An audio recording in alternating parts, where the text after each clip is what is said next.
बिहार के चर्चित आईएएस और शिक्षा विभाग के पूर्व अपर मुख्य सचिव के पाठक की मुश्किलें बढ़ती जा रही है। अब के पाठक ने अपने पद पर रहते हुए जो काम किया था, जिसे जिसे अपमानित करने का काम किया था या जिसको सबक सिखाने का काम किया था, अब सारे लोग एकजुट हो गए हैं और उन पर एक साथ सबक सिखाने के लिए आगे आ गए हैं। के पाठक की मुश्किलें बढ़ती जा रही है, उन पर जांच बैठाई जा रही है और अगर जांच रिपोर्ट अगर सही पाई जाती है और के पाठक को संलिप्तता मिलती है तो के पाठक का अब जीवन जेल में बीतेगा, ऐसा बताया जा रहा है।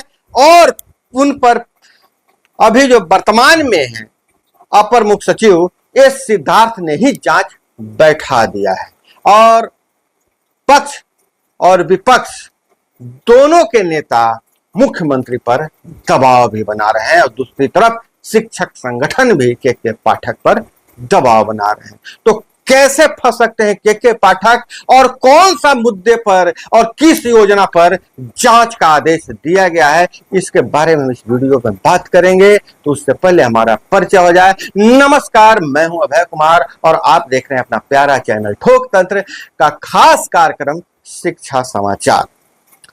तो पिछले 6-7 महीने से कह रहे हैं, अभियान चलाकर सरकारी स्कूलों में सबमर्सिबल बोरिंग कराई गई थी, आपको याद होगा, ताकि बच्चों को स्वच्छ जल और नल उपलब्ध हो सके। लेकिन हर जिले के कई स्कूलों में सबमर्सिबल बोरिंग का फायदा नहीं मिल रहा। के पाठक ने यह लगातार दबाव बनाकर सबमर्सिबल लगवाने का काम किया था और शिक्षा विभाग बिहार राज्य के सरकारी स्कूलों में सबमर्सिबल बोरिंग की जांच कराने का फैसला लिया है।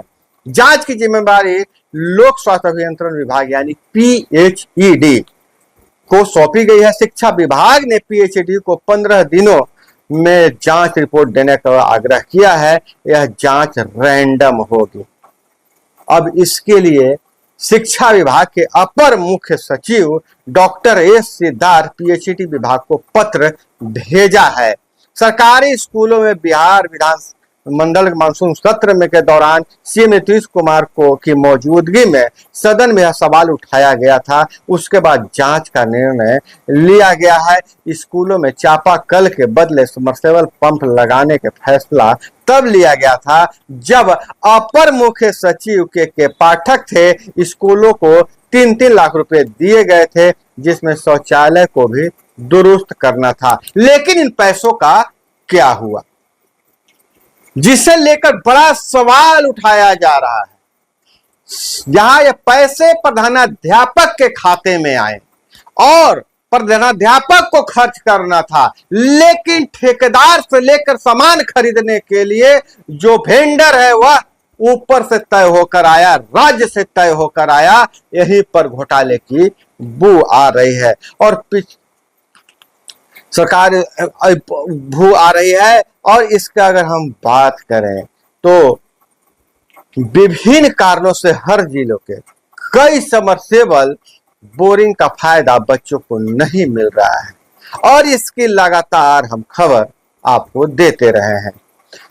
13 जुलाई से 12 जुलाई तक जमीनी हकीकत पर आधारित कई तरह के जो खुलासे हुए स्कूलों में कि कैसे गड़बड़ी की गई है, उसे मीडिया में प्रकाशित किया गया।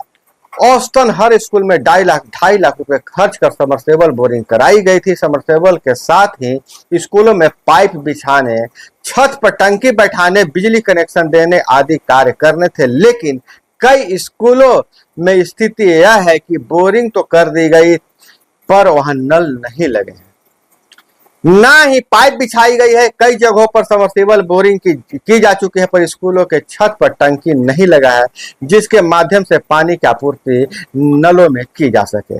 कई जगह सबमर्सिबल बोरिंग है पर कारगर नहीं है। बहरहाल शिक्षा विभाग के पदाधिकारी बताते हैं कि पीएचईडी के पास उक्त विषय के विशेषज्ञ मौजूद हैं।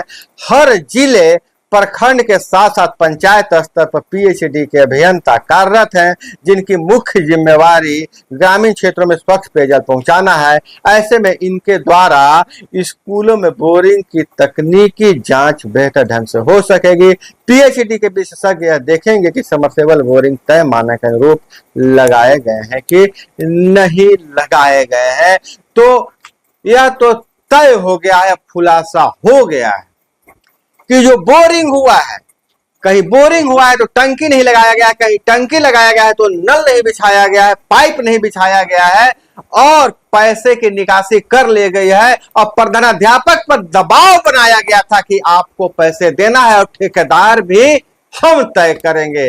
तो अब इसमें बिना ऊपर से के पाठक का इतना भय व्याप्त था कि कोई चू तक नहीं बोलता था। तो क्या इस तरह की गड़बड़ी बिना बड़ी अधिकारियों के मिली भगत के बिना हो सकते हैं? आप कमेंट में जरूर बताइएगा। और जो जानकारी मिल रही है, राज्य करीब 13,000 स्कूलों में अभियान चलाकर सबमर्सिबल बोरिंग की गई थी। के पाठक डंडा लेकर खड़ा थे। इसकी शुरुआत 6-7 महीने पहले हुई थी। जिले से इसकी भी शिकायत आ रही है कि कई स्कूलों में बोरिंग कामयाब नहीं है। 13,000 स्कूलों के अलावा ऐसे भी स्कूल है जहां पर पूर्व की विभिन्न योजनाओं से नल से जल की आपूर्ति हो रही है। विभाग को निर्देश था कि खासकर जिन स्कूलों में बच्चों की संख्या अधिक है वहां सबमर्सिबल लगाए जाए। विभाग ने यह भी तय किया था कि हर स्कूल के लड़के लड़कियों के लिए अलग अलग शौचालय होंगे। इन शौचालयों में नल से पानी की आपूर्ति अनिवार्य रूप से होगी। दिन में कई बार शौचालय की सफाई कराई जाएगी।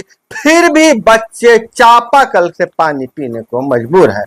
जिन स्कूलों में सबमर्सिबल बोरिंग हो चुकी है और नल से पानी नहीं आ रहा है, वहां के बच्चे चापाकल से पानी पीने को मजबूर हैं। इससे कई स्कूलों के बच्चों को काफी परेशानी झेलना पड़ रहा है। अब चूंकि यह मामला विधानसभा के मॉनसून सत्र में मुख्यमंत्री के सामने उठाया गया, क्योंकि पहले के पाठक के सामने किसी को बोलने का हिम्मत नहीं होता था, मंत्री तक चुप बैठते थे। जब के पाठक शिक्षा विभाग के अपर मुख्य सचिव थे तो शिक्षक संगठनों के नेताओं, हेडमास्टर, शिक्षकों की तो हैसियत क्या, मंत्री तक को चुप करा दिया था, अपनी मनमर्जी खूब चलाई। अब जब उन पद से हट गए हैं तो उनके कारनामों का खुलासा हो रहा है। वही स्थिति स्कूलों में बांटे गए स्कूल बैग का भी है। स्कूल बैग वितरण में भी काफी अनियमितता बरती गई है। विद्यालयों में 100 से 150 रुपए का बैग देकर 1200 रुपए का बिल भंजाया गया है। वहीं 3 लाख रुपए में बोरिंग किया गया है, जो कि 10 से 20 हजार रुपए में हो जाता है और भारी लूट मचा है। और ऊपर से चूंकि ठेकेदार तय किया गया था, इसमें यह तय माना जा रहा है कि बिना ऊपर के आदेश के गड़बड़ी नहीं हुई है और के पाठक की संलिप्तता इसमें हो सकती है।